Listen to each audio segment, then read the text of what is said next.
merci. Donc, on avait dit que on pouvait intervenir à tout moment. Donc, Catherine, sentez-vous libre de poser des questions, peut-être en levant la main, voilà.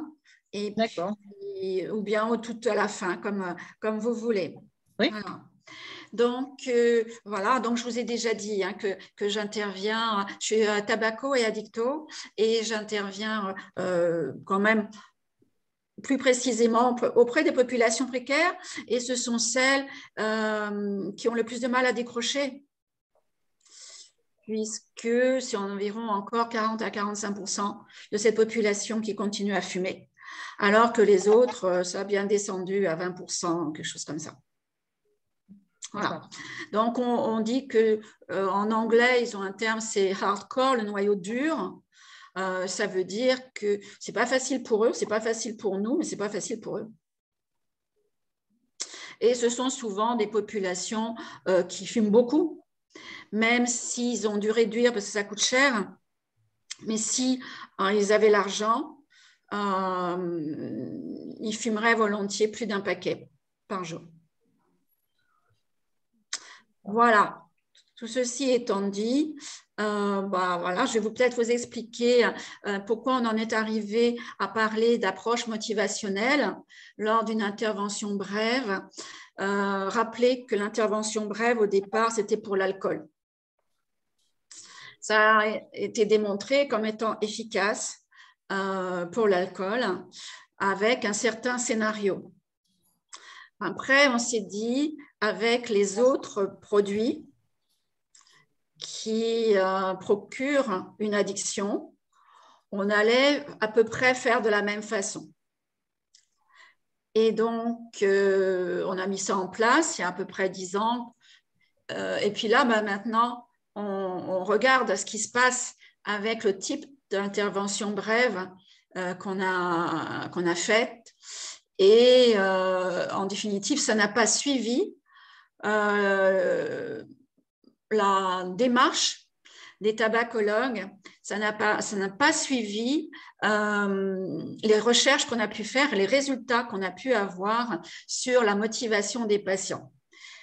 Voilà, je vais vous en parler plusieurs fois, mais par exemple, parler du risque, ça ne sert à rien. Ça augmente l'anxiété de gens qui n'arrivent pas à arrêter. Et en augmentant l'anxiété, c'est en définitive le serpent, c'est le cercle vicieux. Hein, parce que ça va donner plutôt envie de fumer sur le moment pour calmer cette anxiété majorée. Donc, voilà, et on s'est dit que l'intervention brève, il fallait qu'on la couple avec ce que l'on savait de ce qui allait améliorer la prise de conscience et la décision d'arrêter, de changer son comportement, ce qui s'appelle l'approche motivationnelle. Et qu'on pouvait essayer de voir si c'était possible de le faire dans un temps court. Et pour le faire dans un temps court, il fallait certainement enlever des choses qui prenaient du temps, qui n'étaient pas efficaces et au contraire qui pouvaient être contre-productives. Par exemple, passer 5 minutes ou 10 minutes à dire vous allez avoir un cancer avec le tabac, il faut arrêter. Ça ne sert à rien. Et ce temps-là, que l'on peut récupérer, l'utiliser pour avoir cette approche motivationnelle que je vais vous décrire. Et certainement que vous faites déjà avec les personnes. Ça vous va comme ça? Oui, oui. Donc, l'objectif d'une intervention brève, en général, hein, c'est de redonner du dynamisme, de faire bouger les choses, de faire avancer une situation qui est bloquée. Donc, il faut y croire toujours, même chez le patient fumeur que vous voyez régulièrement, voilà, qui revient, et se dire, tiens, on va peut-être essayer autre chose pour débloquer une situation. Quand on dit intervention brève, ça ne veut pas dire que c'est une seule intervention. Alors peut-être que pour vous, Catherine, hein, qui êtes donc pharmacienne, c'est peut-être compliqué de faire revenir, c'est vous qui pouvez dire si vous pouvez faire revenir quelqu'un. Alors après, c'est pas ça. Moi, j'essaye de faire des entretiens justement pour le suivi des patients pour qu'ils arrêtent de fumer. Mais c'est pas si évident que ça. Vous faites un entretien, est-ce que vous proposez de les revoir? Oui, Ouais. on propose de les revoir parce que c'est un accompagnement sur un certain nombre de mois. On ne fait pas ça que sur un mois. Ouais. Quelquefois, ça, suivant le type de patient qu'on a, ça demande effectivement un peu plus de temps. Ouais. Et on essaye d'adapter à chaque personne. Et on essaye de voir, en fonction du comportement, qu'est-ce qu'on peut lui apporter sans trop le brusquer, sans, voilà. Et toujours s'il passe aux gommes, voilà, toujours en lui disant c'est bien ce que tu as fait, voilà, toujours en essayant, malgré qu'il fume à côté, voilà. C'est toujours mieux que rien, quoi. On dit c'est déjà un écoutez, début. vous êtes dans l'approche motivationnelle, hein, je crois que je n'ai pas grand-chose à vous apprendre là. Oui, mais bon, après, certains patients, c'est plus compliqué. Certains patients n'y arrivent pas. Alors après, on va avoir le temps, hein, si on est toutes les deux, on va avoir le temps de parler des patients très résistants. Qu'est-ce qu'il peut y avoir comme petites astuces que moi j'ai essayées? C'est intéressant quand on se rend compte comme ça, je trouve, c'est de partager nos astuces et voir après qu'est-ce qui marche pas. C'est compliqué avec des résistants, hein. Je peux vous dire que moi, j'en ai un à la maison, c'est très compliqué, hein. Ah, La motivation, rien à faire. Et pourtant, j'ai été à la fac, j'ai fait les cours sur le sevrage tabagique et tout à mes étudiants. Ça n'a pas marché. C'est mon mari qui me les a tapés, mais rien à faire. Il n'y a rien qui marche avec lui. c'est le plus difficile, je crois, ça. Plus difficile, oui. Au début, moi, j'étais d'accord pour recevoir les couples.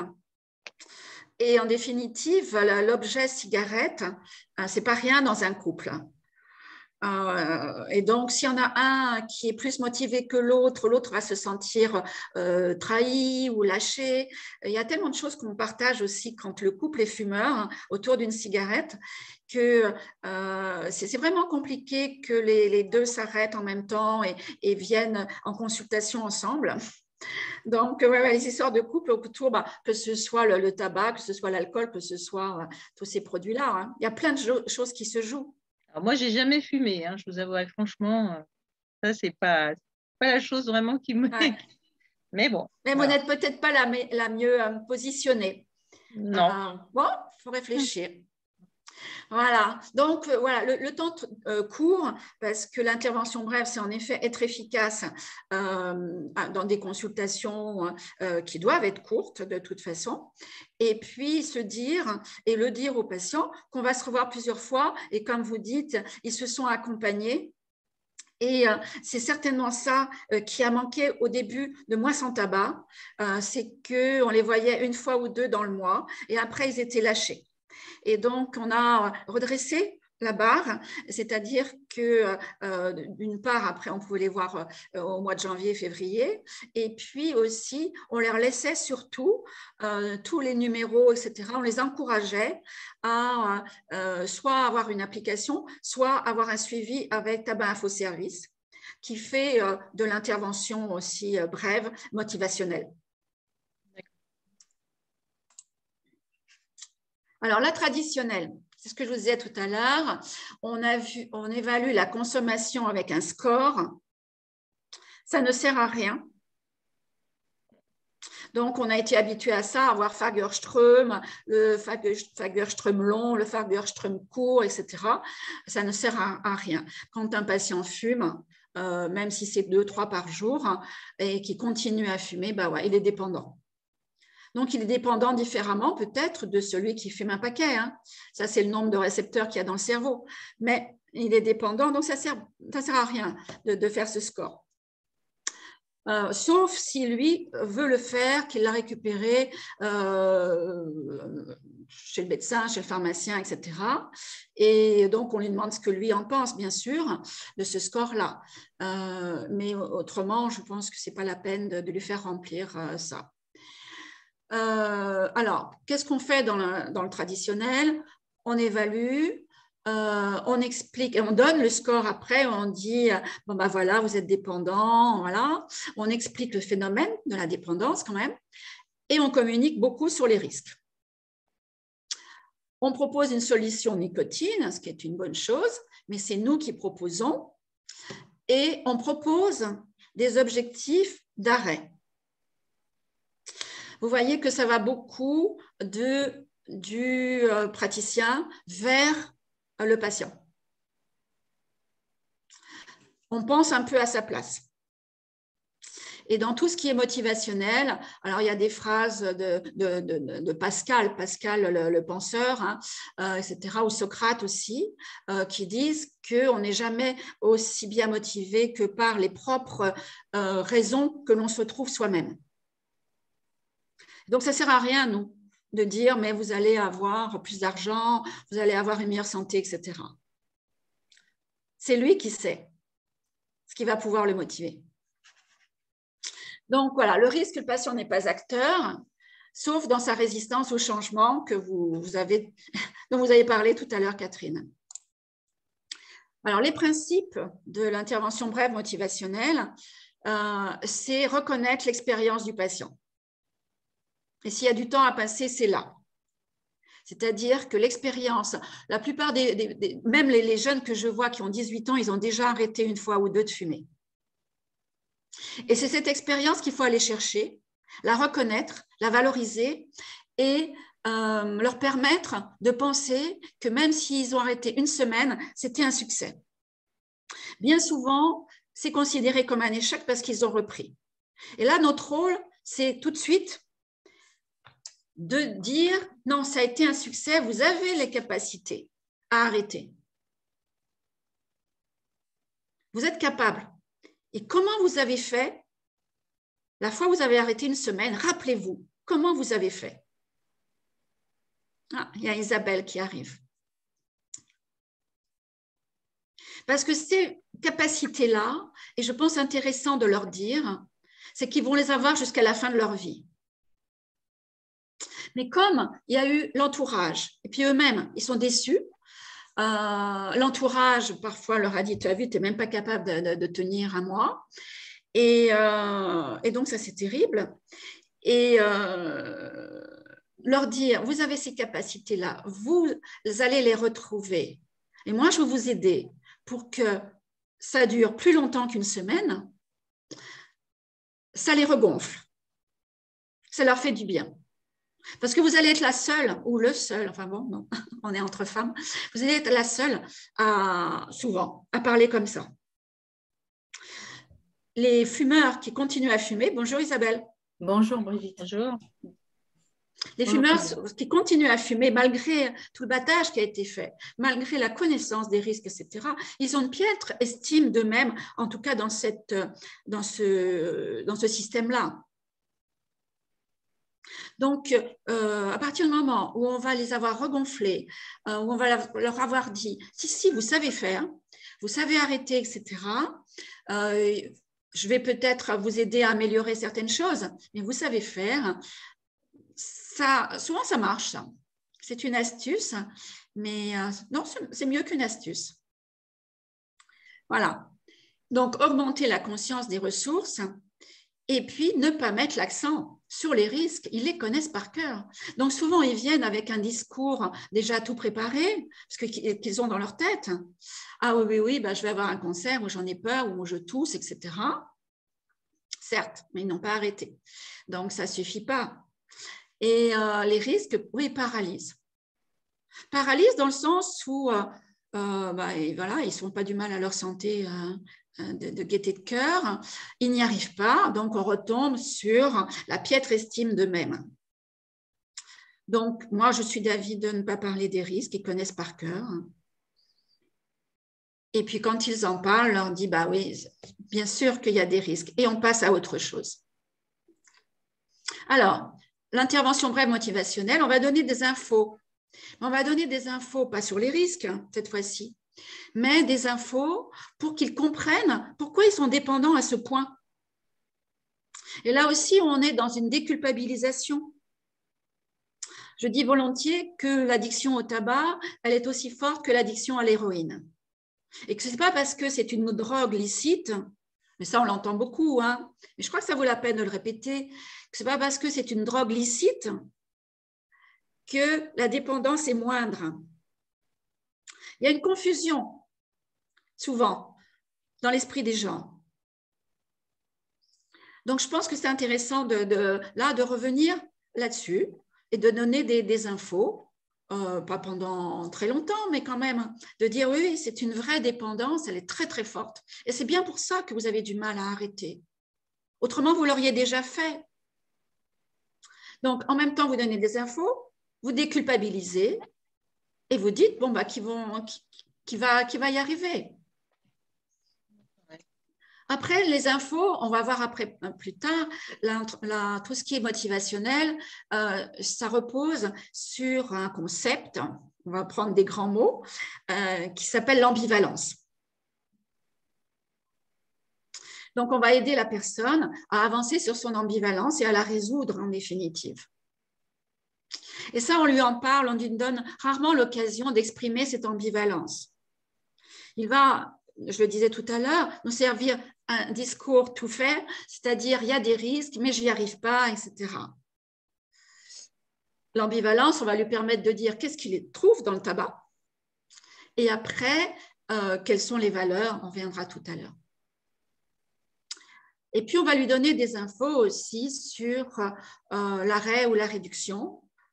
On va lui donner le choix, mais on va être un petit peu, comment dire, on va le guider un peu quand même fermement, parce qu'on sait là maintenant, on a du recul, que ce n'est pas comme l'alcool, où on peut prendre un verre de vin de temps en temps quand on a été un buveur excessif.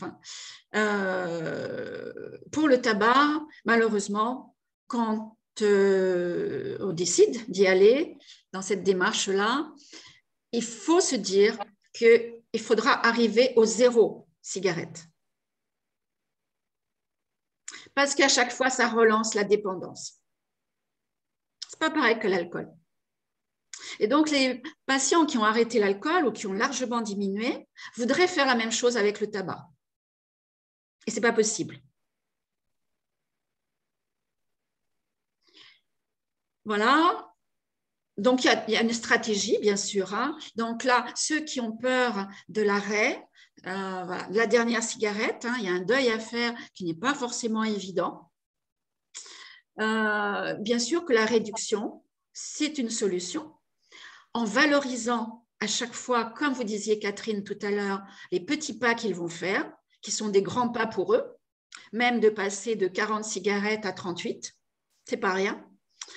Et puis, au fur et à mesure, les accompagner et à un moment donné, leur dire que, bon, il va falloir songer à arrêter et que, alors moi, je prends l'image quand on va plonger dans l'eau froide. Soit on y va peu à peu et on sent l'eau froide qui monte et qui arrive au niveau de l'abdomen. Ce n'est pas forcément agréable. Et puis, il y en a qui vont directement. Les premiers moments sont un peu difficiles, mais après, c'est bon. Donc, je prends cette image-là et je leur dis qu'avec les substituts nicotiniques, ils vont avoir une combinaison. Donc, ils vont pouvoir aller directement dans l'eau froide, nager, avec cette combinaison qui va les protéger des grands froids. J'ai l'impression que ça parle bien. Voilà. Ensuite, l'intervention brève motivationnelle, c'est explorer les solutions déjà testées, ce que je disais un peu tout à l'heure, les compléter. Je vais vous dire comment, parce qu'il y a aussi des choses qu'ils ont entendues aussi des choses qu'on faisait mal, nous, dans le passé, nous, praticiens de santé, surtout sur le dosage de substituts nicotiniques. Donc là, il faudra leur donner des infos. Et puis, voilà, toutes ces infos-là ayant pour but aussi de leur faire comprendre pourquoi ils ont repris et leur donner l'envie de retester dans un autre cadre avec d'autres infos. Ça, c'est du motivationnel. Voilà. Et le dernier point, ça s'appelle l'effet Pygmalion. C'est les projeter dans un futur de non-fumeurs et de montrer que vous avez confiance dans le fait que dans 1 mois, dans 2 mois, dans 6 mois, ils seront non-fumeurs. Et là, il y a des techniques toutes simples où on n'emploie pas le conditionnel, c'est-à-dire si vous arrêtez de fumer, voilà, c'est quand vous aurez arrêté de fumer. Qu'est-ce que vous allez faire de cet argent? Dites-moi, racontez-moi. Et là, on les projette et on les fait réfléchir à une situation de non-fumeur. Ils y croient déjà, dans le bon sens du terme. Et rien que ça leur donne de l'espoir et ça leur donne confiance. C'est possible. Je vous ai dit tous mes secrets, là, quasiment. Oui, c'est pas mal. Moi, j'essaye effectivement de leur faire la balance. Quels sont les avantages, quels sont les inconvénients, puis après de les faire réfléchir un petit peu dessus. Alors, on va voir que la balance, là, dans cette approche motivationnelle, on parle peu des inconvénients. Alors, le questionnaire, j'ai déjà dit tout à l'heure, mais Isabelle, vous n'étiez pas arrivée. Peut-être bien. Ça ne sert à rien. En plus de ça, on peut avoir très bien une dépendance à 2-3 cigarettes. Le questionnaire va dire que non, vous n'êtes pas dépendant. Ouais. Voilà. Donc, on disait tout à l'heure que dans l'intervention brève, ça doit être bref. Donc, il faut chanter aussi les choses qui n'ont pas d'intérêt. Il y a 2 choses qui ont très, très peu d'intérêt, c'est le questionnaire et rabâcher les risques. Oui. Donc, la personne qui fume, d'ailleurs, souvent, ils sont assez étonnés, d'ailleurs, c'est seulement à la fin que je leur demande le nombre de cigarettes. Et on ne va pas aller faire un CO-testeur pour vérifier qu'il ne nous ment pas. D'abord parce que si ça se trouve, il est resté dans les embouteillages pendant une demi-heure dans un tunnel. Donc, le monoxyde de carbone, il est au plafond. S'il fume que le matin et que vous le revoyez le soir, le monoxyde de carbone, il aura beaucoup baissé. Donc, ça, c'est vraiment pas la peine. En plus de ça, c'est un outil qu'il faudrait calibrer régulièrement. Ça coûte un peu cher. Bon, enfin, bref.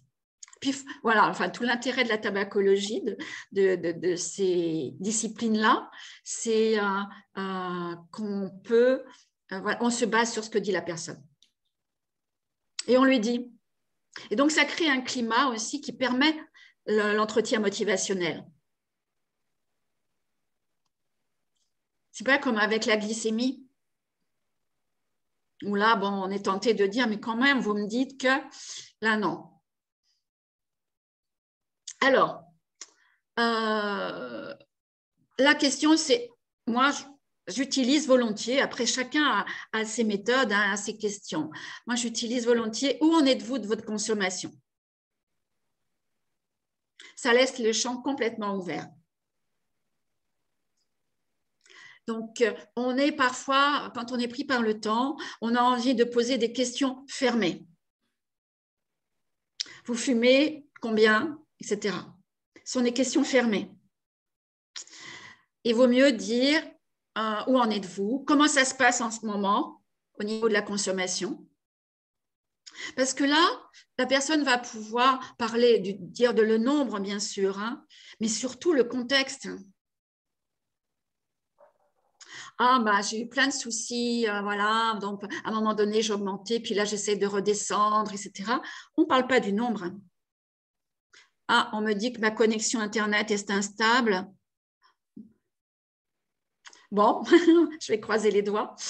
Voilà, donc où en êtes-vous de la consommation et on laisse du temps. Ce que l'on a vu, vous le savez, que en consultation, souvent, on ne laisse pas la parole aux patients. Tout de suite, on les prend une question et puis après, on parle, comme je fais là. Donc là, on lui donne la parole. Alors, s'il a arrêté ou si voilà, il essaye d'arrêter, etc., on félicite et on questionne sur sa méthode. En définitive, moi, je suis à chaque fois admirative de toutes les façons différentes qu'ont les gens d'arrêter. Alors, on retrouve parfois des grands trucs, hein, mais même si c'est, par exemple, avec la cigarette électronique, ça vaut la peine de demander, mais qu'est-ce qui vous a donné envie de prendre une cigarette électronique ? Votre entourage, etc. Et laisser parler, et c'est d'une richesse phénoménale. Et après, on peut s'en servir avec d'autres patients qui n'ont pas forcément beaucoup d'idées. Et on peut dire, tiens, il y a quelqu'un qui m'a parlé de ça, qu'est-ce que vous en penseriez, par exemple? Mais voilà, donc féliciter bien sûr l'arrêt et redire ce que j'avais dit tout à l'heure, c'est-à-dire qu'il a des ressources en lui pour arrêter. Et ça, il va les garder jusqu'à la fin de sa vie. Et parfois, quand ils n'ont pas conscience trop de ça, je leur dis, mais vous avez déjà probablement dans le passé arrêté quelque chose qui vous était préjudiciable. Bon, après, parfois, il y en a qui me regardent avec des grands yeux. Et donc, je leur dis, mais par exemple, une relation qui était toxique. Et là, très, très, très souvent, ça fait tilt. Comment vous avez fait pour arrêter? Donc, on va me dire, c'est le courage. Un jour, je me suis dit, il y en a ras-le-bol. Enfin bon. Et en reprenant donc ce qui va être dit là, en lui disant, oui, c'est ça, vous avez ces capacités-là. Vous pouvez les utiliser à nouveau vis-à-vis de la cigarette. Et moi, je vais vous aider pour que ce ne soit pas douloureux. Mais vous avez une méthode. Et c'est certainement la bonne, c'est la vôtre. Alors, la consommation. La personne dit, elle est diminuée. Donc, évidemment, on félicite, hein, c'est ce qu'on disait tout à l'heure. Demandez encore une fois comment il a fait. Là, il y a souvent des, comment dire, il se fixe des objectifs. Au début, ça va bien parce qu'ils sont portés aussi par la décision qu'ils ont prise. C'est comme Ramadan en ce moment. Là, j'ai vu des jeunes, là, ils sont portés par Ramadan. Il faut reconnaître ça aussi. Qu'il y a des contextes qui favorisent. Et donc, quand on prend une décision de baisser, au départ, tout va bien. Et puis, à un moment donné, ça coince, ça commence à coincer. Et ça, c'est tout à fait logique. Et donc, c'est bien aussi de leur dire. Et encore une fois, de dire comment il a fait. Et parfois, à un moment donné, par exemple, de descendre de 20 à 5, il y a eu une façon de faire. Et peut-être qu'il faut changer après de façon de faire de 5 à 0. Et c'est là où on lui demande comment il verrait les choses de 5 à 0. Et soit il a peur d'être en manque, et donc on verra que là, on va pouvoir le rassurer, lui dire qu'il peut mettre une combinaison. Soit c'est autre chose, et alors là, souvent, c'est de l'ordre du psychologique, c'est lâcher quelque chose qui vous a accompagné depuis l'adolescence. Et c'est pas rien, ça. Donc, il y en a en TCC, en thérapie cognitivo-comportementale, qui font écrire une lettre d'adieu à la cigarette qui vous a accompagné pendant longtemps. Et on remercie la cigarette d'avoir été là dans des moments difficiles, etc. mais que maintenant, on a envie de passer à autre chose. C'est très, très émouvant, les gens pleurent souvent. Et moi, j'ai parfois la gorge serrée aussi. C'est vraiment, ouais, c'est un deuil.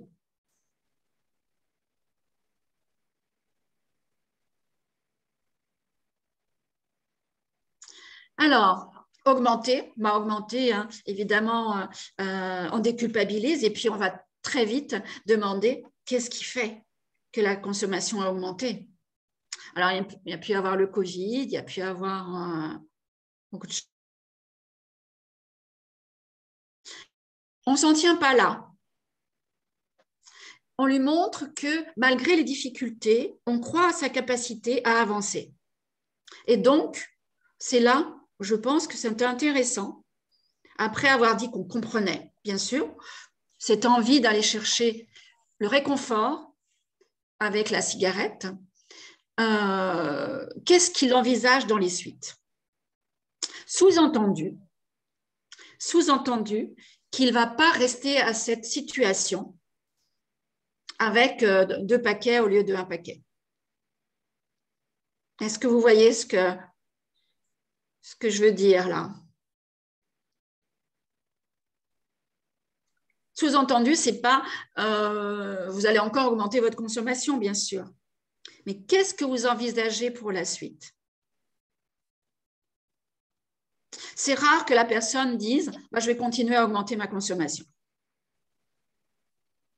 C'est plutôt il faut que j'arrête là et voilà. En même temps, il est avec vous, il en parle. Ça veut dire que vous avez une perche qui vous est tendue. Autrement, il n'en parlerait pas. Et toutes les projections d'arrêt dans le futur sont à valoriser. Même s'il dit, quand j'aurai retrouvé du travail, voilà, puis ça vous semble incertain quand même, cette reprise de travail. Mais vous, évidemment, on valorise. Et on valorise avec l'effet Pygmalion, c'est-à-dire en le faisant parler de comment il va faire pour s'arrêter quand il aura repris du travail. Plus il va avoir anticipé, plus il va avoir réfléchi aux méthodes qu'il va employer quand il aura repris du travail, plus il va se sentir confiant dans ses capacités à le faire.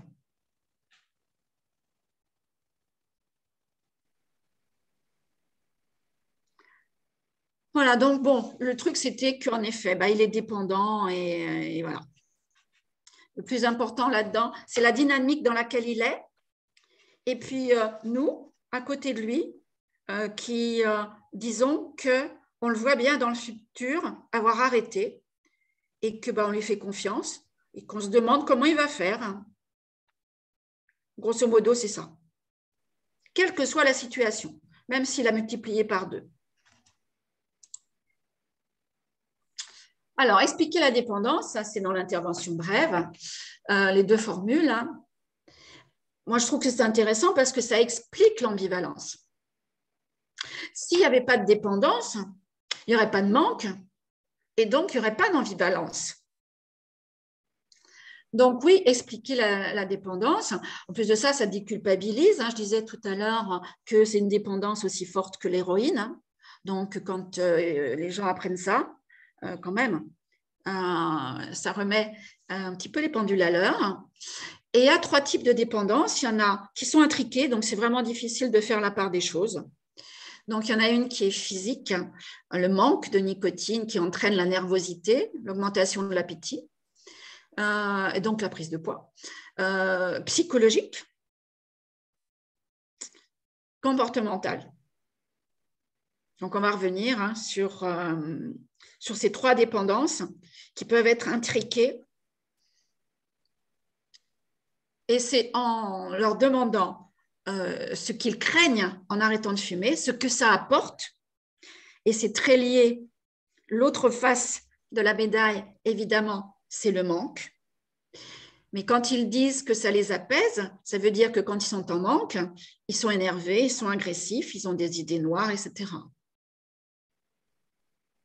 Et puis, il y a cette dépendance comportementale que souvent, les personnes anticipent en disant « mais je vais m'ennuyer, qu'est-ce que je vais faire ?»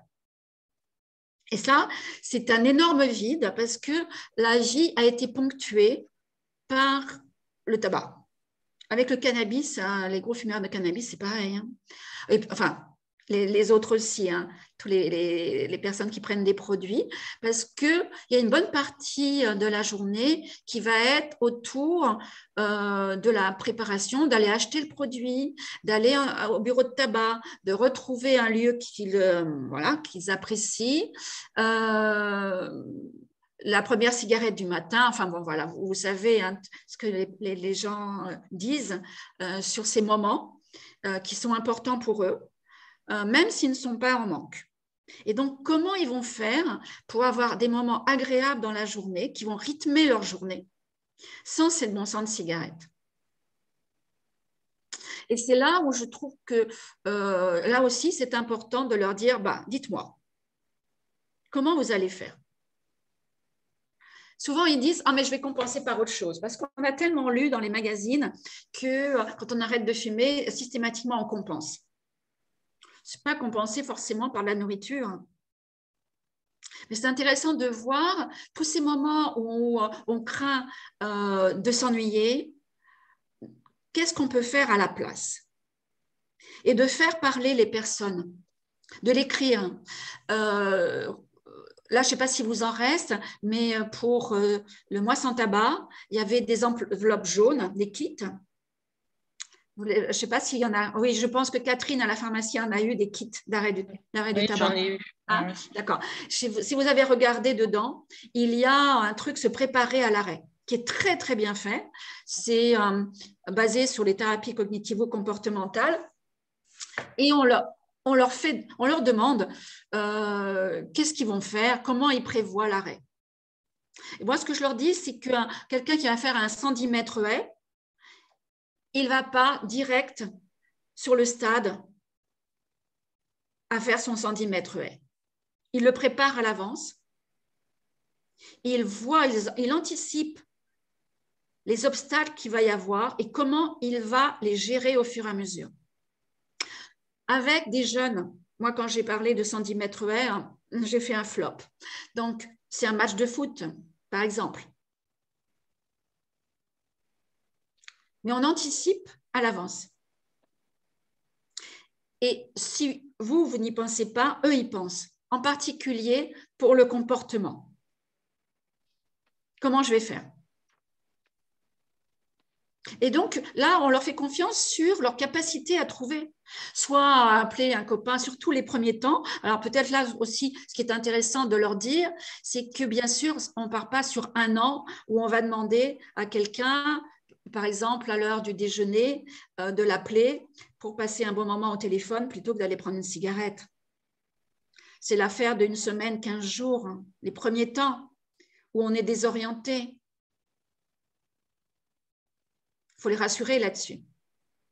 Ça peut être aussi retrouver des plaisirs avant d'être fumeur.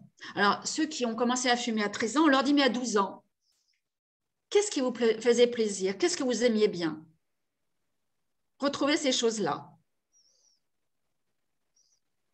Et ouais, il y en a pour qui vraiment, c'est « Ah bah, je faisais de la guitare, j'ai arrêté. » Et « Ah bah, tiens, oui. » Et à la fois d'après, je me rappelle d'un patient, c'est pas comme ça au hasard que je vous dis ça, hein, qui est venu en disant bah, « J'ai retrouvé ma guitare. » Et voilà. Et donc, on les autorise en définitive. Ce n'est pas parce qu'ils fument qu'ils doivent se sentir coupables et qu'ils n'ont pas le droit d'avoir du plaisir d'une autre façon. Et on les autorise à trouver du plaisir, par exemple la guitare, le tricot, etc. Faites-vous plaisir. Ça peut être un abonnement à quelque chose, un truc peut-être un peu, je ne sais pas, moi, Femme Actuelle ou des trucs automoto ou bon, dont ils n'osaient plus rêver. Voilà, voilà, voilà. Donc, ce que je vous ai mis là, c'est que la première cause de reprise du tabac, quand on interroge, ou de frein à l'arrêt, c'est la prise de poids et le syndrome dépressif. C'est pour ça que c'est vraiment important de savoir pourquoi ils fument et qu'est-ce qu'ils redoutent. Et ça, c'est nous, soignants, c'est bien de pouvoir l'entendre, ça. Et si, alors parfois, ça ne ressort pas, mais on peut un petit peu avoir comment dire, le sentir. Alors moi, j'évite de dire dépression, mais je parle d'idées noires ou de morale et je fais le geste, le moral qui plonge. Enfin, chacun a sa façon d'amener les choses. Et ouais, très, très souvent, on retrouve ça. Et donc, je leur dis que repenser à arrêter de fumer quand on a eu des idées noires la dernière fois qu'on a arrêté, c'est vraiment pas facile. Donc, ils sont dans une situation épouvantable.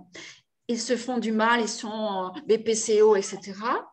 Et en même temps, ils se disent que s'ils arrêtent, ils vont retrouver la dépression ou les idées noires. Et c'est là où les infos vont être importantes. Les infos, bien sûr, avec la nicotine, avec les substituts nicotiniques. On va revenir après. Donc, la prise de poids, c'est pareil. Hein. C'est le manque de nicotine en grande partie. Et je trouve que pouvoir, comme ça, explorer les raisons qui ont fait qu'ils ont repris, ça permet de les rassurer sur la suite, puisque, pour une fois, on a une solution à leur proposer. Souvent, ils avaient arrêté tout seuls. Souvent, ils avaient été mal accompagnés. On leur donnait un demi-patch ou un patch alors qu'ils avaient besoin de 2 patchs.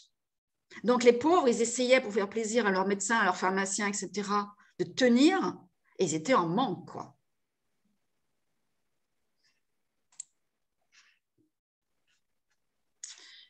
Donc, ben voilà, ils étaient en manque. Donc, on déculpabilise parce que c'est terrible le manque. Donc, ça m'arrive aussi de dire, bah oui, on va rechercher des mégots dans les cendriers, des mégots froids. Les gens qui sont en précarité, bah, ils sont, ouais, parfois ils ramassent dans la rue des mégots alors qu'on est en pleine période Covid, quoi. Et bah, voilà, c'est pas terrible, hein. Et ils n'en sont pas fiers. Mais c'est normal, enfin c'est normal, ouais. Tellement le manque est important. Donc, on déculpabilise là-dessus et on explique là. Je trouve que c'est intéressant à ce moment-là de dire que c'est la nicotine dans le tabac qui provoque ça. Et que bingo, on a la chance, et ce n'est pas dans toutes les maladies, pas dans tous les problèmes de santé qu'on a ça, on a la chance d'avoir la nicotine. Et qu'ils pourront en prendre, j'anticipe un peu, mais ils pourront en prendre pendant 20 ans s'ils veulent de la nicotine. On s'en fiche du moment que ce n'est pas sous forme de tabac. Voilà, je leur dis même que je peux l'écrire, ça. Parce que parfois, il y a un entourage qui dit « Ah, mais tu ne vas pas manger des chewing-gums pendant 3 mois, etc. »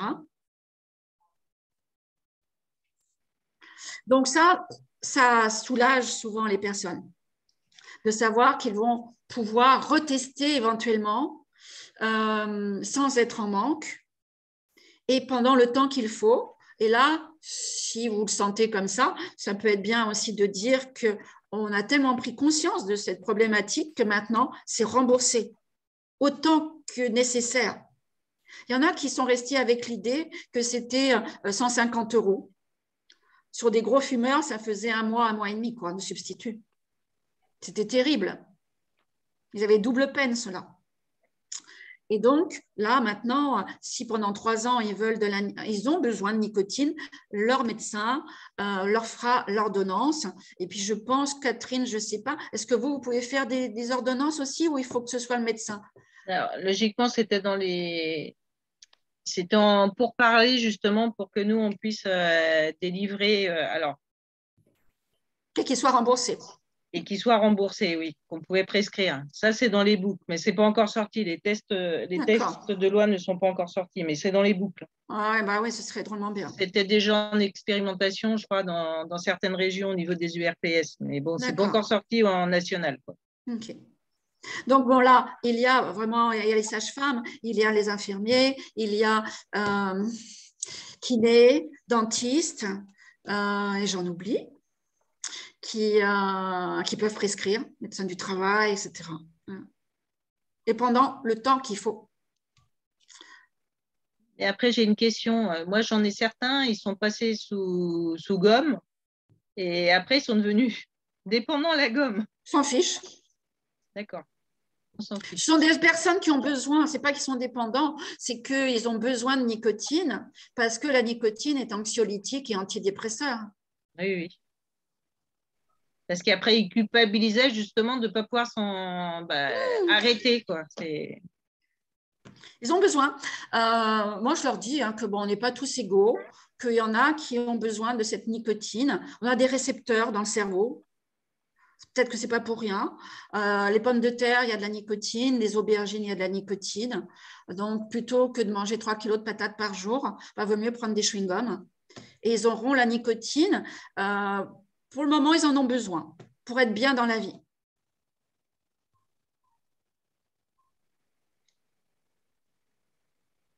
Et ils ont des récepteurs. À partir du moment où ils ont fumé, vous voyez à qui vous vous adressez aussi. Voilà, au niveau du cerveau, fumer, ça crée des récepteurs qui vont rester dans le cerveau. C'est bien pour ça que quand on reprend une cigarette, hop, les récepteurs, ils se réactivent. Mais ces récepteurs, ils peuvent continuer à avoir besoin de nicotine pour diminuer l'anxiété. C'est aussi un doudou pour certains, un gris-gris. C'est des drôles de termes, hein, mais souvent ça leur parle. Ils peuvent en mettre dans le sac, dans le poche. Comme ça, s'ils ont un coup de stress, s'ils ne sont pas bien, s'ils ont une petite envie de nicotine, s'il y a une fumée, s'ils passent devant un tabac et que, oh là, la période est difficile pour eux, ils ont les chewing-gums, ils ont l'inhaleur, ils ont etc. dans la poche. Ça les protège comme un gris-gris. Et en même temps, s'ils en ont besoin, ils prennent ce substitut. Et ça, ils ont besoin d'être accompagnés. Souvent, ils disent que la cigarette, ça a été une béquille dans leur vie. Donc, en quelque sorte, leur proposer d'avoir dans leur sac toujours sur eux, comme ils faisaient avec le dernier paquet de cigarettes, souvent. Hein. Ils arrêtent, mais ils ont quand même le paquet dans la poche ou dans le sac. Donc là, je leur propose de remplacer ce paquet ou ces 2-3 cigarettes qui restent par un autre gris-gris, par une autre béquille dans le sac, sous forme de substitut nicotinique, qui leur plaise. Ça peut être aussi la cigarette électronique. Hein.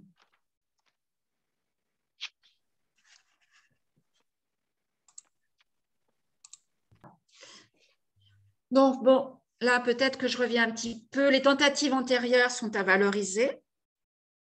Elles témoignent de la volonté, du courage, etc. Courage parce que ce n'est pas facile, vu l'importance du manque, même 2 jours d'arrêt, etc., ou une demi-journée.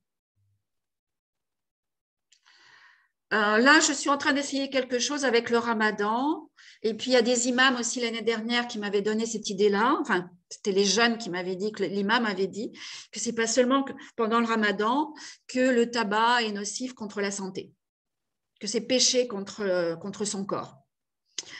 Voilà, donc j'essaye de surfer un peu là-dessus avec précaution, mais en leur disant, mais peut-être profitez-en, puisque pendant 1 mois, vous avez arrêté. C'est le mois aussi sans tabac, c'est-à-dire qu'au bout d'1 mois, normalement, vous n'êtes plus dépendant. Donc, plutôt que de reprendre bêtement, ça, je ne leur dis pas, mais c'est ce que je pense, profitez-en. On essaye. Alors, donc le manque, voilà, l'entourage, toujours l'avoir en tête, qu'il est peu aidant, il en a ras-le-bol parce que la personne, les gros fumeurs là qui restent, souvent ils ont arrêté plein de fois et l'entourage n'y croit plus. Donc voilà, nous on a intérêt à être un soutien. Ce que l'on dit aussi pour déculpabiliser, et c'est pas de la manipulation, hein, c'est vrai, c'est que le dosage de nicotine, il y a même 5 ans, étaient souvent inadaptés. Donc là, on se met en position basse. Et moi, je ne me rappelle pas si j'ai dû faire aussi des erreurs. Et donc, je dis, on a péché. On n'a pas assez donné de nicotine aux personnes. Mon pauvre monsieur, on vous a donné seulement un patch. Et bien voilà, bien sûr, ça devait être terrible pour vous. Donc bon, il se sent compris. Et puis c'est la vérité, j'en rajoute pas. Et donc ça explique le manque qu'il a pu avoir, l'agressivité qu'il a pu reconnaître, voir en lui, qui a fait que l'entourage a dit reprends donc la cigarette, les troubles de l'humeur qu'il a pu avoir, la prise de poids. Et donc, il faut vraiment, je pense, prendre quelques secondes pour mettre tout ça sur le dos de la nicotine. Mais bien sûr que c'est vrai, c'est la réalité. Voilà, il n'y a pas 36 molécules, donc pour une fois, c'est assez simple, je trouve, d'expliquer la physiologie à nos patients, quoi. Donc, ça va préparer, donc on explique pourquoi il n'a pas pu tenir, ce qui prépare la suite, qu'en lui donnant les bonnes doses de nicotine, si nous, on fait bien notre job, il ne va pas plus connaître ces problèmes-là. On s'engage. Et ça va le faire revenir. Parce que là, on lui dit, voilà, moi, je vais, avec la consommation que vous avez actuellement, etc., bon, peut-être ça va être 2 patchs, mais si ça se trouve, il vous en faut plus. Donc, on va se revoir dans une semaine. Et peut-être que dans une semaine, je vous dirai, allez, on va mettre 3 patchs. Parce que c'est une mécanique, le terme, voilà, c'est la mécanique de précision, chacun est différent. Et les personnes aiment bien ça. Et c'est la réalité. C'est-à-dire que même s'ils fument 3 paquets, non, vous allez trop vite. Même s'ils fument 3 paquets, ce sont des façons de fumer complètement différentes. Il peut très bien à peine tirer sur les cigarettes, les écraser tout de suite, comme il peut aller jusqu'au bout de la cigarette. Donc bon, il faut le revoir, quoi. Alors, non, pardon, Anne-Sophie, c'était parfait. Voilà. Donc, le manque, ça donne l'efficacité. Ça, etc. L'ambivalence. Alors, l'ambivalence, qui est la base de l'entretien motivationnel, donc, c'est ce que tout le monde ressent devant un changement d'habitude. C'est normal, c'est animal comme truc, on le sait. On a des habitudes, même si elles nous posent problème, ces habitudes-là, on les connaît. Un changement d'habitude, on ne le connaît pas. Donc, on n'y va pas de gaieté de cœur, normalement. Donc, la première des choses, il semble que ce soit plus efficace si on donne la parole, parce que de lui-même, il va avoir dit, voilà, j'ai là une radio pulmonaire pas terrible, etc. OK, d'accord. Mais vous devez trouver quelque chose, et sans que ce soit, comment dire, il n'y a pas de sous-entendu péjoratif, il n'y a pas d'humour, etc. C'est certainement que vous trouvez quelque chose dans la cigarette. Alors, il y en a beaucoup qui disent, au début, oui, maintenant, plus rien. Quand même. Souvent à la première du matin, etc. Donc, voilà, faire retrouver ça. Qu'est-ce que ça apporte? Sur l'humeur, ça apporte anxiolytique, etc. Et c'est là aussi où on peut redire, si on ne l'a pas dit avant, que c'est anxiolytique, la nicotine, que c'est antidépresseur, moi j'utilise ce terme-là. Et c'est coupe-faim. Les freins, c'est-à-dire ce qui a fait reprendre le tabac. Mais ça, c'est l'autre face. C'est-à-dire que généralement, oui, si ils fument parce que c'est bon pour le moral, ce qui a fait reprendre le tabac, c'est parce que le moral a chuté. Ça va avec. Donc, d'un côté, et ça va être la balance de Macron, C'est-à-dire, et je leur fais le geste, d'un côté, ça vous apporte ça vous apporte, ça diminue l'anxiété, ça remonte le moral. Et après, on va avoir les valeurs. Là, on ne va pas mettre les risques, on ne va pas mettre, etc. Parce qu'on sait bien que les risques, ça ne marche pas. Par contre, les valeurs font avancer l'individu. Et les valeurs, c'est pourquoi ça vous ennuie de fumer. Et s'il dit comment dire, la santé, on dit d'accord. Mais qu'est-ce qu'il y a d'autre? Est-ce que quand vous étiez jeune, est-ce que vous voyiez fumeur? Non. Ça va être une valeur. Souvent, c'est vis-à-vis des parents, même ceux qui ont 50 ans. Il y en a encore qui se cachent devant les parents qui en ont 70. Et aussi devant les enfants. C'est l'image qu'on va donner à soi-même et aux autres.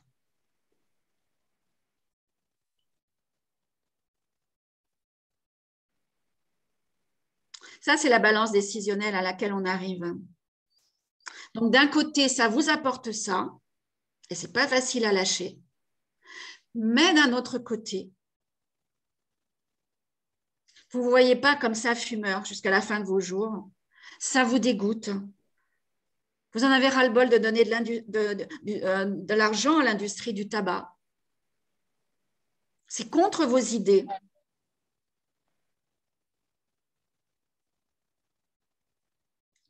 Et là, c'est à eux de prendre. Voilà. Et c'est la première fois souvent, quand on fait cette balance-là, c'est la première fois qu'ils entendent dans la même phrase ces deux choses, c'est-à-dire la reconnaissance que ça leur apporte quelque chose et d'autre part que ça va contre leurs valeurs. Et ensuite, on ne les laisse pas comme ça. Et ensuite, on leur dit comment vous envisagez l'avenir. Sous-entendu que vous allez résoudre cette ambivalence, que vous allez avancer.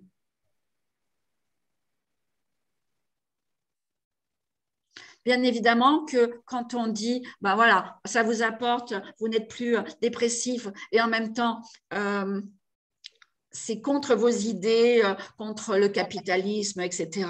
Voilà. Si on laisse ça comme ça, il est coincé, quoi.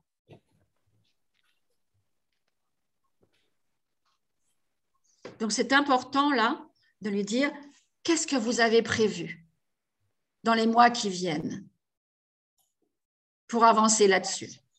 Sous-entendu, vous savez qu'il va avancer, alors que lui, il n'en était plus du tout persuadé.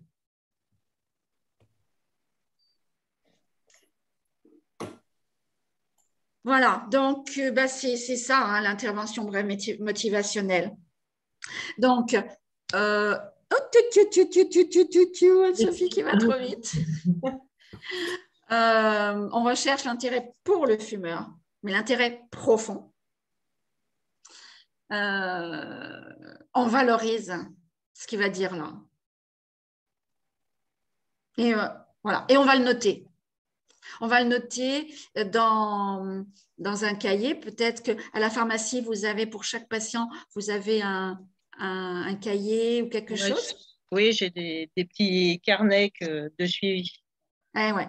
Et donc, je trouve ça vraiment très, très efficace de noter tout ce qui engage, comme font les gens qui vendent des encyclopédies, voilà, hein, le pied dans la porte. Donc là, la moindre parole, on appelle ça une parole d'engagement. Je pensais, pour m'en sortir, je pensais aller voir quelqu'un qui fait de l'hypnose. Formidable.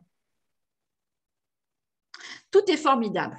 Alors après, si vous pensez vraiment qu'il va aller voir un charlatan, vous dites, ah ouais, ça, c'est une bonne idée d'aller voir ce type, voilà, etc. Puis après, vous pouvez lui dire, mais vous êtes sûr de la personne que vous allez voir, etc. Mais déjà, valoriser.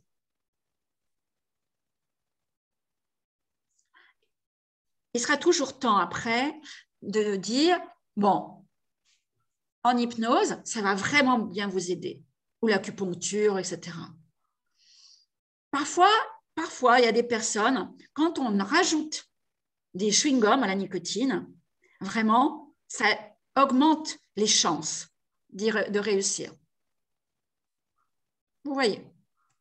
Qu'est-ce que vous en pensez? Mais une question, dans l'hypnose, ça marche beaucoup dans les addictions ou pas?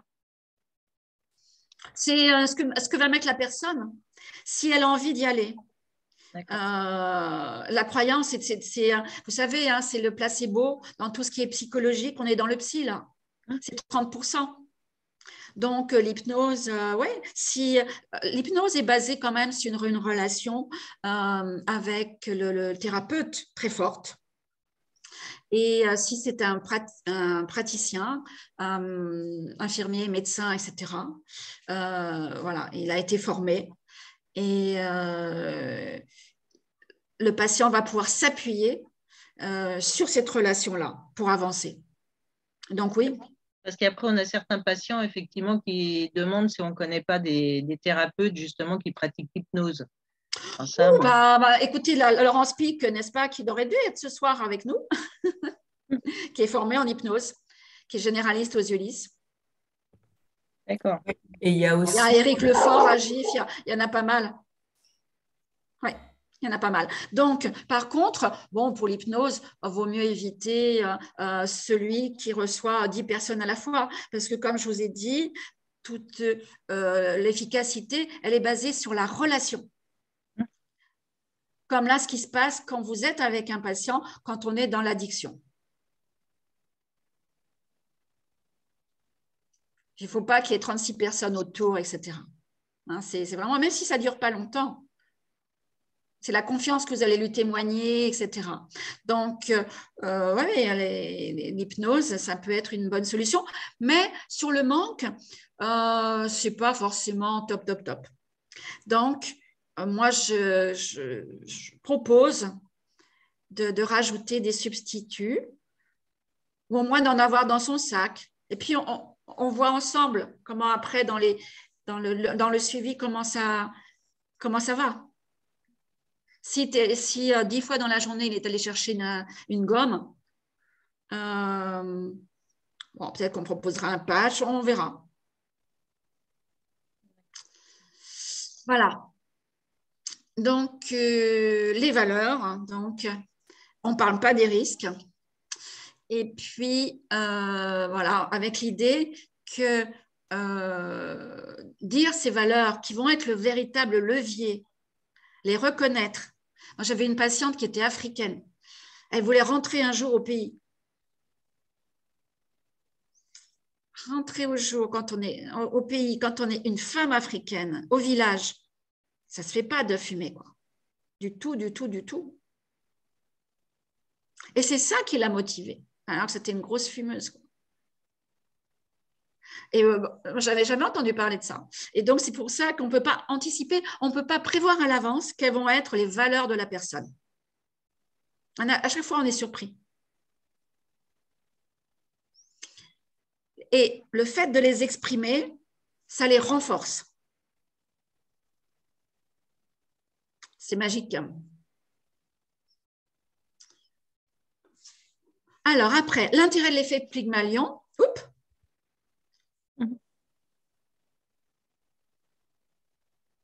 Je ne l'ai plus devant les yeux, l'intérêt de l'effet Pygmalion. Oui, c'est croire en l'autre. Tu veux que j'essaye de reprendre, moi, mon PowerPoint? Non.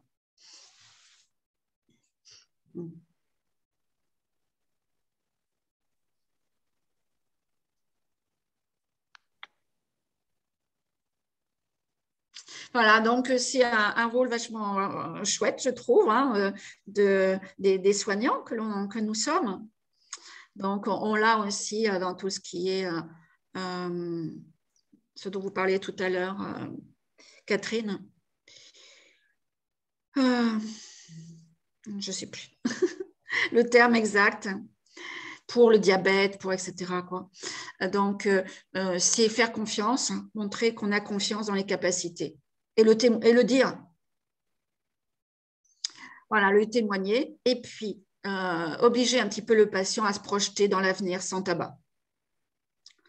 Et ça, c'est presque de l'hypnose, ce qu'on appelle de l'hypnose, il y a un terme pour ça, c'est-à-dire qu'il n'est pas complètement en hypnose, mais il a les yeux qui partent un peu et on lui demande d'imaginer la vie sans tabac avec des choses positives. Donc, la phrase type, c'est quand vous serez prêt à diminuer, comment allez-vous procéder? C'était tellement hors de portée pour lui qu'il ne se posait plus la question, souvent. Et là, eh ben, vous lui dites que si, ça va être à sa portée. Et c'est rare qu'on me dise, mais bon, ça, non, c'est pas possible. Arrêtez, docteur. Non. Non, non. C'est assez phénoménal, ça. Hein.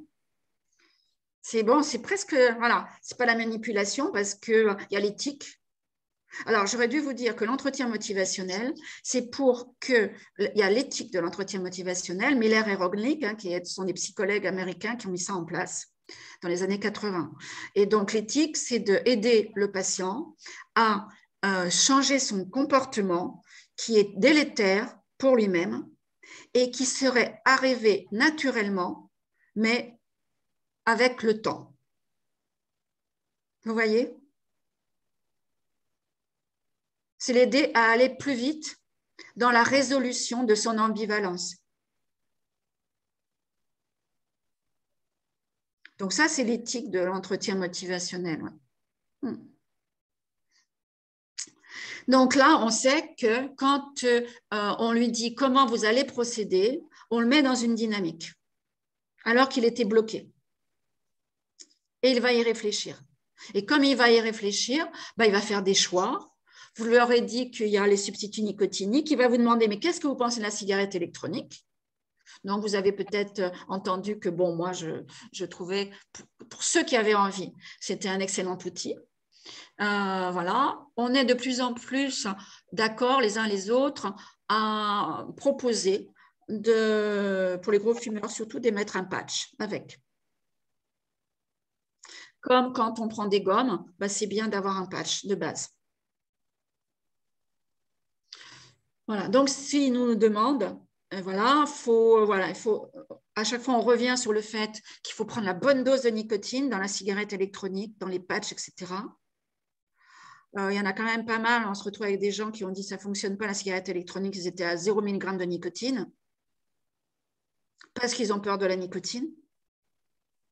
Donc là, on revient toujours au même sujet. Hein. On dédiabolise la nicotine, on explique qu'il n'y a pas de fumée. Et c'est la fumée qui est toxique, pas la nicotine. Et là, pareil, une question. Au niveau des patchs, moi, j'ai souvent entendu dire, il y a des patients, ils fument tout en mettant un patch.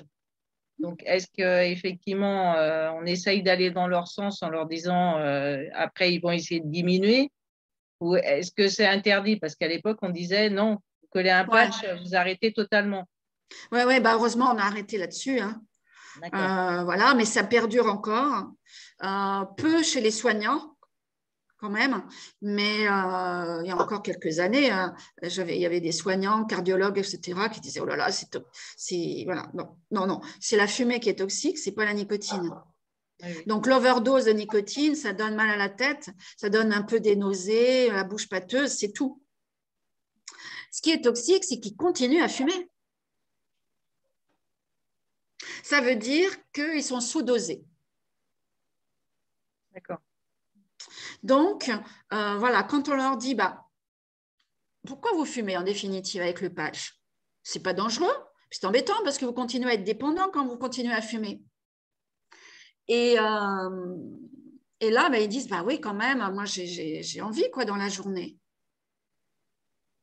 Alors, il y a les habitudes, certes, mais parfois, il n'y a pas que les habitudes.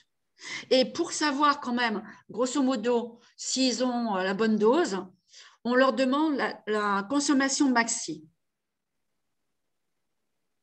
Ils veulent vous faire plaisir. Donc, ils vont dire qu'ils fument 10 cigarettes par jour. Et vous allez leur mettre un patch à 14 mg. Mais si vous leur demandez la consommation maxi il y a 2 ans ou 3 ans avant le prix fou des cigarettes, etc., à combien ils ont été au maximum dans leur vie, c'est ça qui va être, je vous donne une astuce, c'est ça qui va être la base. Parce qu'ils ont les récepteurs pour ce nombre de cigarettes. Donc, ils se mettent en manque pour ne pas trop dépenser, etc., pour réduire l'impact sur la santé. Mais n'empêche qu'ils ont besoin par exemple, 2 patchs. Par contre, après, une question au niveau des récepteurs. Je pensais qu'au fil des années, quand ils arrêtaient de fumer, les récepteurs, effectivement, diminuaient. Ouais, mais il en reste quand même pas mal. D'accord. Et il en reste. Ça veut dire que quand on va reprendre 1-2 cigarettes, les récepteurs qui restent, moi j'ai l'image des gremlins, quoi. Et ils vont pulluler. C'est ce qu'ils disent d'ailleurs très vite. Ils vont se retrouver à fumer autant qu'avant, si ce n'est qu'un peu plus. Parce que moi, quelquefois, je leur imaginais les récepteurs et puis je disais, voilà, vous allez arrêter, puis ça va commencer à diminuer. Et comme ça, vous allez limiter effectivement et arrêter votre consommation. Alors, ils se referment. Voilà. Ils se referment. C'est plutôt l'image que j'emploie. Et il y a une diminution. Il y a une petite diminution, mais ils se referment. D'accord. Mais ils ne disparaissent pas. Enfin, pas tous, en tout cas. Oui.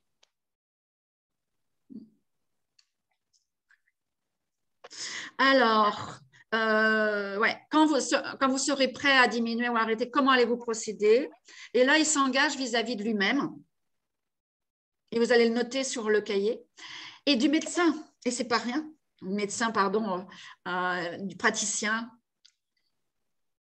Et chaque pas, même petit, pour le médecin sera valorisé. Hein. Et si c'est approprié, si vous sentez que ça commence à être approprié, on demande la date d'arrêt ou de diminution. Ce qu'il dit, ouais, quand même, ici, est là. Mais quand est-ce que vous prévoyez d'arrêter? Bon, il est venu, il n'avait vraiment pas prévu. Et là, souvent, ça vient naturellement. Avant le mariage de sa fille, des choses comme ça. Ou rendez-vous hypnose. Je pense quand même, j'ai un copain, il a fait de l'hypnose, ou une copine, ou etc. Quand est-ce que vous allez prendre un rendez-vous hypnose? Vous poussez un peu le bouchon, là, j'en ai bien conscience. Hein? Écoutez, je vais le noter parce que c'est drôlement important. Et rien que le fait que vous lui disiez que c'est important, vous avez entendu, vous le notez. C'est vrai que, bon, voilà, les patients, surtout quand ils sont paumés comme ça, ils nous mettent quand même dans une position de sachant, de soutien, et de voir qu'on note qu'il va prendre un rendez-vous en hypnose. La plupart du temps, ils se sentent engagés, ils vont le faire. Et comme ça permet aussi, quand on les revoit, de dire, alors, est-ce que vous avez pu avoir un rendez-vous là maintenant, etc. C'est assez souvent quand même. Ou alors, bon, ils reviennent puis ils disent, bon, en définitive, c'est trop cher, etc. Je suis sûre que vous avez une autre idée. Racontez-moi. Et souvent, en effet, ils n'ont pas pu faire ça, mais parce qu'ils s'étaient engagés auprès de vous, ils vont avoir une autre idée que vous allez noter et vous allez valoriser. Alors, et puis après, on demande ce qu'ils souhaitent tester avant le prochain rendez-vous. Ça veut dire que vous allez lui donner un rendez-vous, vous lui donnez un travail à faire et vous savez qu'il va le faire. Enfin, vous pensez qu'il va le faire. Et là aussi, c'est un engagement. Donc, qu'est-ce qu'il veut tester avant le prochain rendez-vous? Substitut nicotinique? De téléphoner à je ne sais pas qui à l'heure du déjeuner plutôt que de prendre une cigarette? Et ça peut être plusieurs choses. Mais je pense que c'est important de partir du principe que c'est tentant pour lui de tester quelque chose. Et ça va relancer la dynamique. Alors, ça, on a déjà dit, hein, les substituts à dose adéquate, pas de risque de surdosage. Donc, vous pouvez leur dire que maintenant, ils connaissent plein de choses et qu'ils vont pouvoir semer la bonne parole autour d'eux, devenir des tabacologues bis et expliquer à leur entourage que ce n'est pas dangereux en soi vraiment de fumer avec une cigarette, mais bon, on prend toujours de la fumée quand même, qu'il faut un bon dosage et que quand on commence à prendre une cigarette électronique, on est sans arrêt en train de tirer dessus et c'est normal. Ce n'est pas comme une cigarette. Une cigarette, la nicotine, elle nous préserve du manque pendant 1 heure, 1 heure et demie. Cigarette électronique, 20 minutes. C'est pour ça qu'il n'y a pas de pause avec le droit du travail pour aller vapoter. Parce qu'il faudra aller vapoter toutes les 20 minutes. Donc, c'est normal de tirer dessus sans arrêt, au moins au début. Voilà, il y a plein de choses à dire comme ça, mais ils sont assez fiers, en définitive, d'avoir compris la dépendance, l'ambivalence, comment ça marche la nicotine, et de pouvoir après en parler à leur entourage. Et voilà.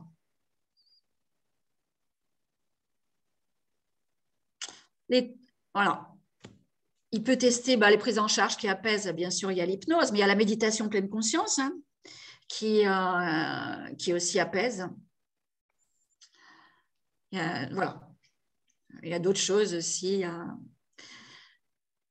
Rassurer en proposant un suivi régulier. Bien sûr, c'est ce que vous faites et voilà, c'est quasi obligé. On est dans le psy, on ne les lâche pas comme ça. Entre 2 rendez-vous, ils peuvent avoir un soutien donc, par Tabac Info Service au 39,89. Il y avait à un moment donné, pour Moi Sans Tabac, ils avaient donné des petites cartes, comme des petites cartes de visite, il y avait le numéro dessus. Donc, c'est gratuit. Je crois que c'est 6 jours sur 7. Je ne sais plus. Mais donc, voilà. Et c'est anonyme. Et s'ils veulent être rappelés, ils sont rappelés. Ça peut être pas mal, ça. L'application. J'ai un jeune, quand je lui ai proposé l'application, il me dit non, mais moi, j'essaye de me débarrasser des applications parce que j'en deviens indépendant. Je dis bon, d'accord, je n'avais pas anticipé ça. Voilà, donc il y a une application qui est pas mal, qui s'appelle Quit. C'est basé sur la même chose. Rassurer, valoriser. Et puis, je trouve que c'est pas mal de laisser… Alors, il y a plein de docs, vous en avez peut-être bien même plus que moi, sur arrêter de fumer.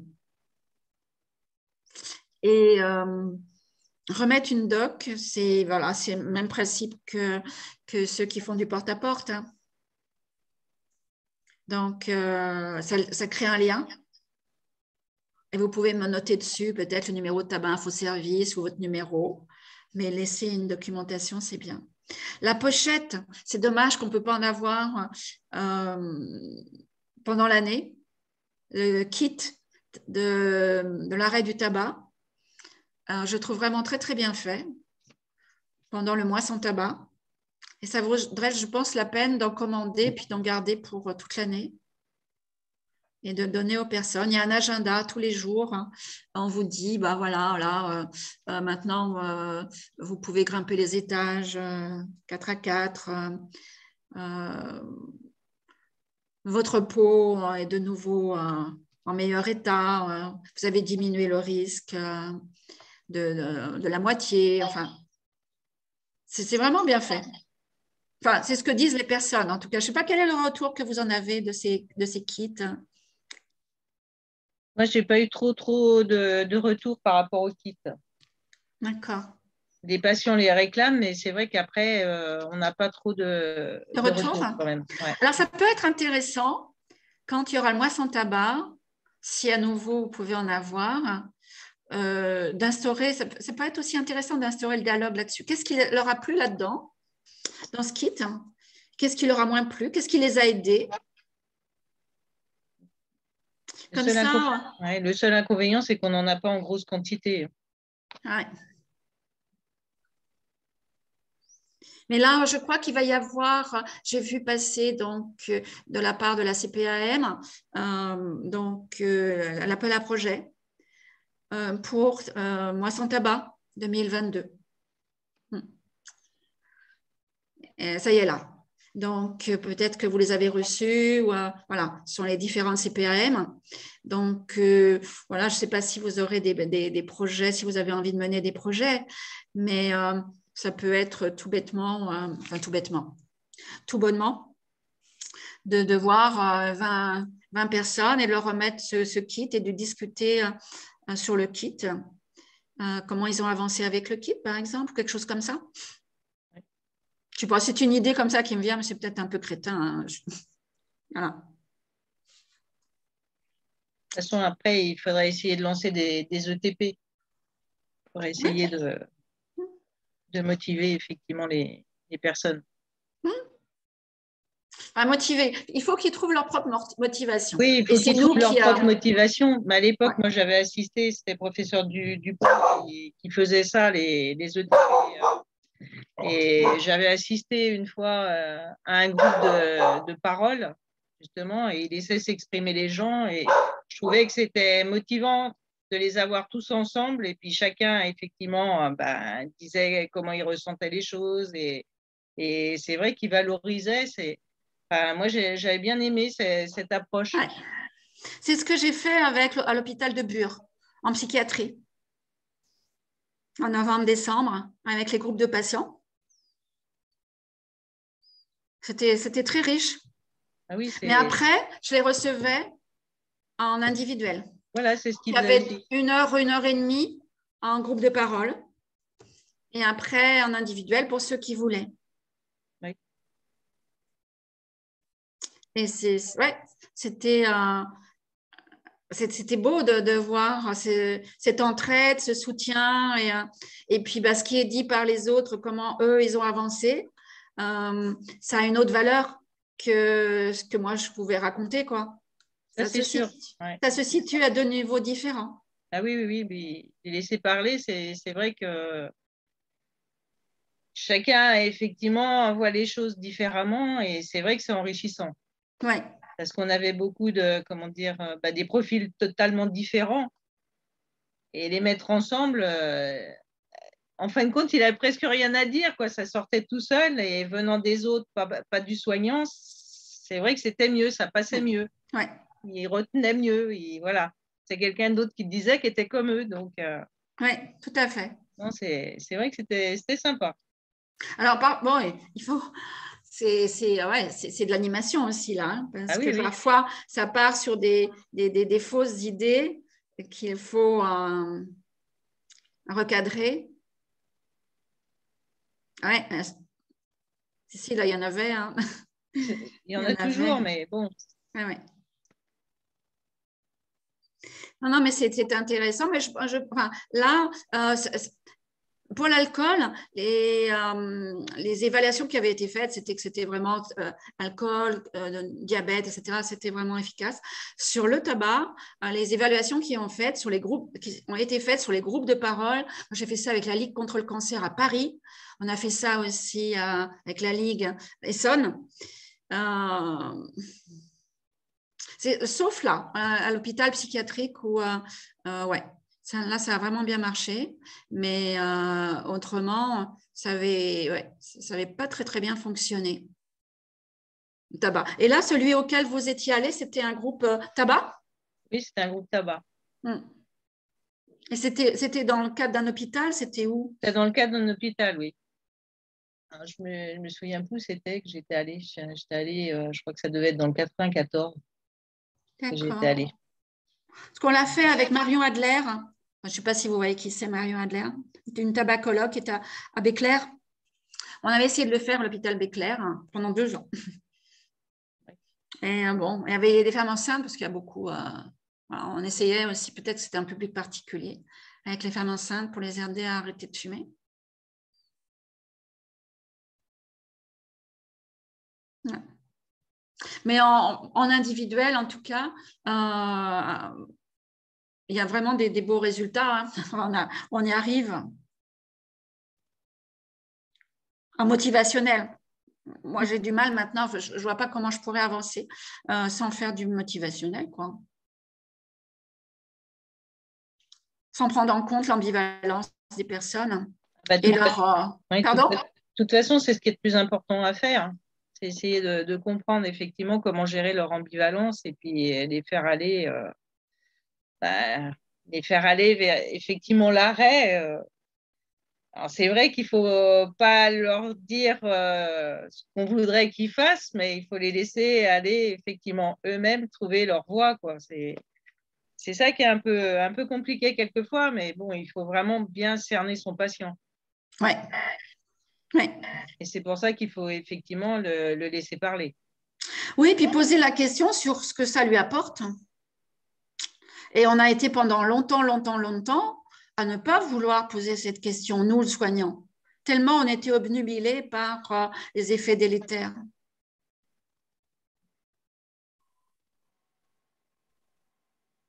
Et donc, ouais, il faut en passer par là. Et après, bah, ça découle parce que la personne se sent comprise, enfin comprise. Alors, moi, je voulais vous parler un peu du cannabis parce que quand même, il y en a pas mal qui n'arrêtent pas le tabac parce qu'il y a le cannabis. Donc,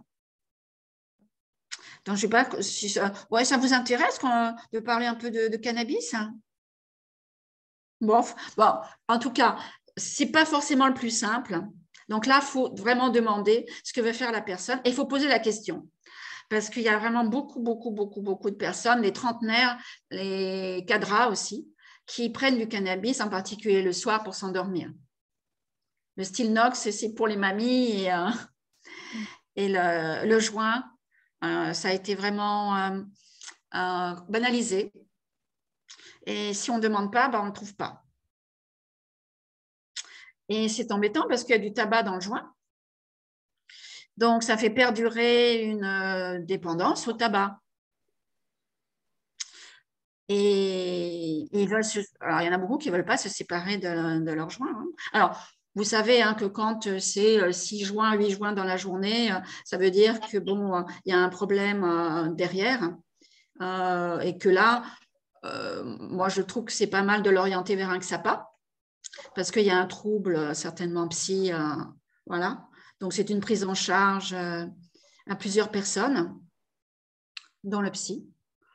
Par contre, si c'est 1 joint du soir ou 2 joints dans la journée, pas forcément de troubles psy. Et voilà. Et donc, il y a des choses. Donc, j'ai mis des photos aussi. S'ils ont peur, parce qu'il y en a pas mal déjà dans les jeunes qui ont essayé d'arrêter le joint du soir. Surtout quand après, ils se retrouvent avec une copine, après il y a un enfant qui naît, etc. Ça ne leur plaît pas d'avoir du cannabis à la maison. Mais s'ils essayent d'arrêter, ils ne peuvent pas dormir. Donc, il faut les rassurer. Soit ils font ça à l'arrache et l'insomnie, ça va être 2 nuits ou 3 nuits, mais ce n'est pas agréable, c'est sûr. Soit, alors ce qu'ils peuvent faire aussi, c'est remplacer par du CBD. Il y en a plein qui ont essayé le CBD. Voilà, donc je vous ai mis des photos, puis on reviendra sur la diapo du haut. Donc, qu'est-ce que je vous ai mis là? Peut-être plus bas. Plus bas, plus bas. Voilà.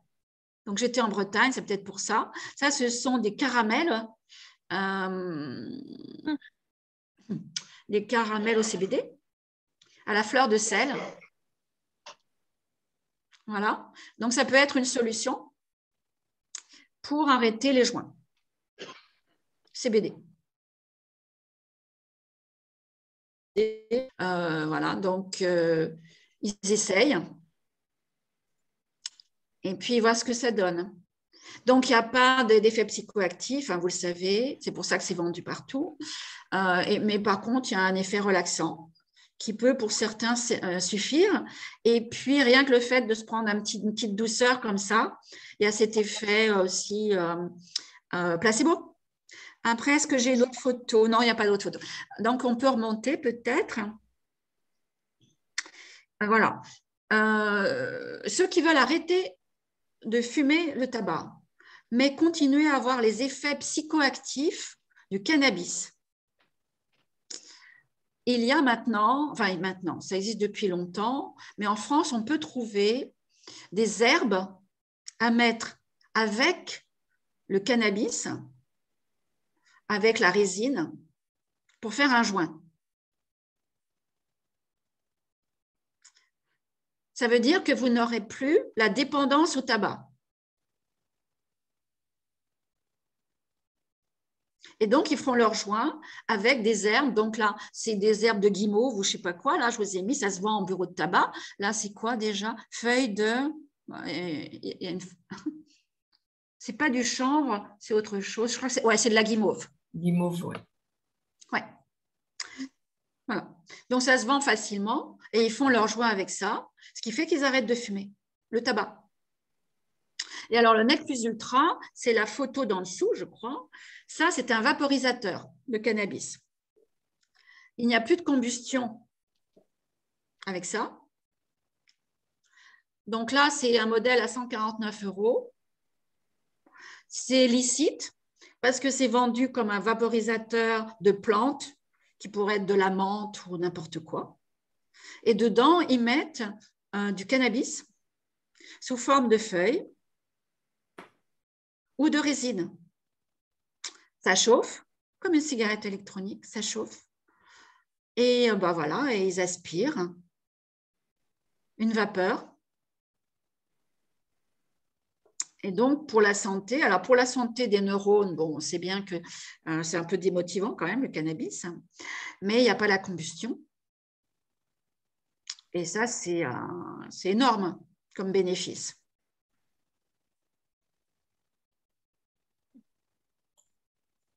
Voilà. Et donc, après, qu'est-ce que je vous avais mis? Voilà. Donc, il y a Écoute Cannabis. Ça, c'est au lycée. J'ai pris une photo de ce numéro. Pour ceux qui sont coincés parce qu'il y a tabac et cannabis et qui voudraient arrêter le cannabis. Donc là, c'est pareil. Parfois, on ne se sent pas, etc. Donc, c'est bien d'avoir ce numéro-là. Voilà. Et puis, la cigarette électronique, donc outil de réduction des risques, je vous ai mis après. On peut aller, ouais. On sait que quand même, il y a plus de la moitié de ceux qui prennent la cigarette électronique qui continuent à fumer.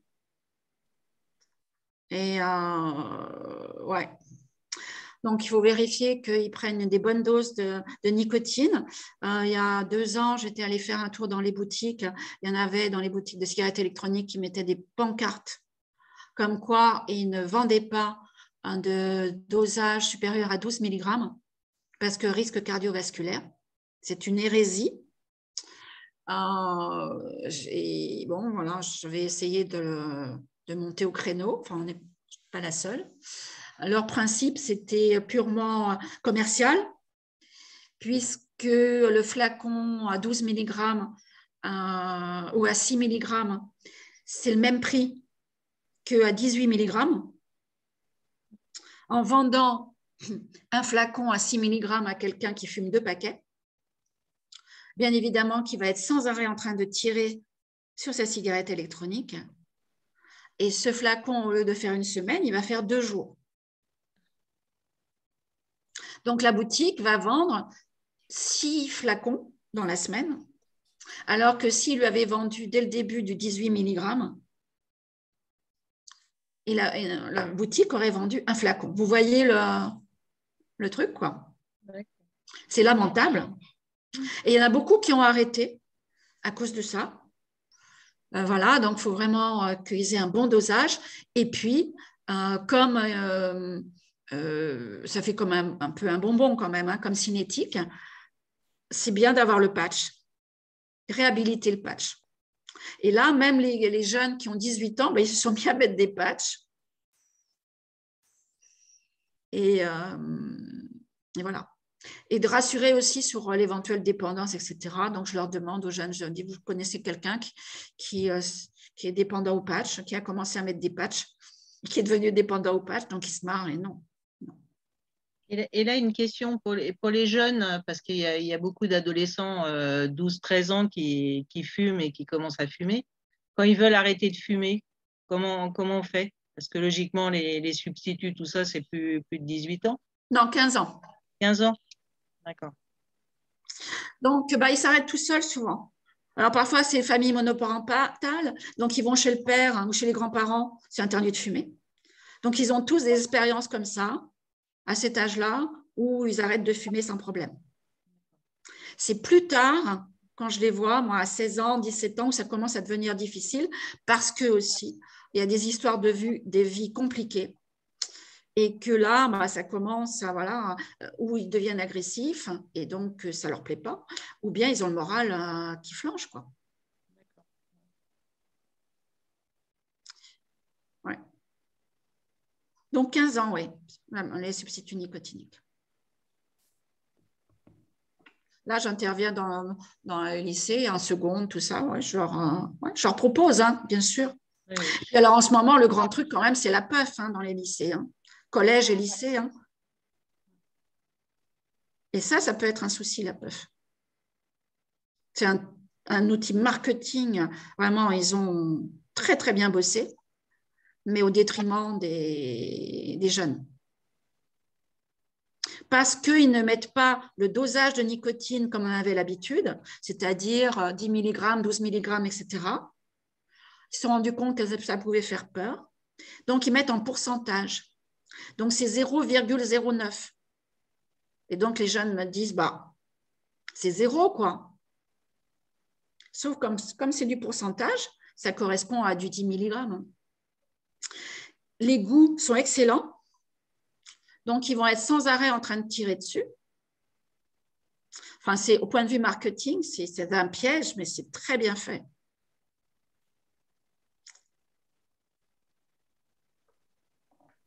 Alors, l'inhaleur, au début, je suis arrivée avec mes inhaleurs, puisque j'ai avec le projet Tabado là, auquel je participe, il n'y a pas seulement ceux qui sont remboursés par la sécurité sociale. J'avais demandé d'avoir des inhaleurs. Et les jeunes, au départ, ils trouvaient ça bien, les inhaleurs. Ils pouvaient l'utiliser au lycée, dans les métros, etc., RER et tout ça. Et puis est arrivée la puff. Bon, évidemment, la puff, la couleur, le goût, etc. quoi. Donc, mon inhaleur. Par contre, les adultes, l'inhaleur, quand on leur propose et qu'ils ont les moyens, mais bon, une boîte, je ne sais pas à combien elle est la boîte de 46 cartouches, 20 euros, quelque chose comme ça, 15 euros, 20 euros. Moi, je ne sais pas parce que j'en vends pas. Enfin, ce n'est pas demandé. Il faut la promouvoir, moi, je dirais. Oui, oui. Ah oui, les gens sont contents après. Quand on leur dit qu'ils n'auront pas à s'embêter, à recharger, puisque ce n'est pas électronique, il n'y a pas de vapeur, ils peuvent l'utiliser partout. C'est vendu en pharmacie, donc aucun risque. Il y a beaucoup de gens qui se posent des questions avec la cigarette électronique. Je leur dis, j'ai la solution. Inhaleur. Oui, mais chez nous, ça n'a jamais fonctionné. Ça ne leur plaît pas, l'inhaleur? Non, ça ne leur plaît pas. Ah. Bon, à réessayer. C'est une infirmière d'Angsapa qui avait essayé avec des patients et qui m'avait dit, mais en définitive, ça leur plaît bien. Ils mettent ça dans la poche, ils tirent dessus comme ils veulent.